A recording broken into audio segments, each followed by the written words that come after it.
How to show microphone input on the left or the right hand side of the keyboard on Samsung Galaxy S26, S26 Plus or Ultra. First, let's return back to the home screen. Then swipe down at the top and tap on the settings icon. Now in the settings page, scroll down and tap on General Management. After that, we go down and tap on Keyboard. Then tap on Show Input Method button on navigation bar. Tap on the left hand side panel.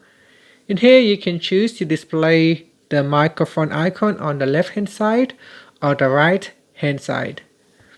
Here if I choose right hand side, it will be on the right. If I choose the left side, it will display on the left side. And if it is not showing the microphone at all, make sure you turn it on, otherwise it will be switch off. So here, once I turn it on, it will show in the navigation bar. And that's it. Thank you for watching this video. If you find it helpful, please like and subscribe to my channel for more videos.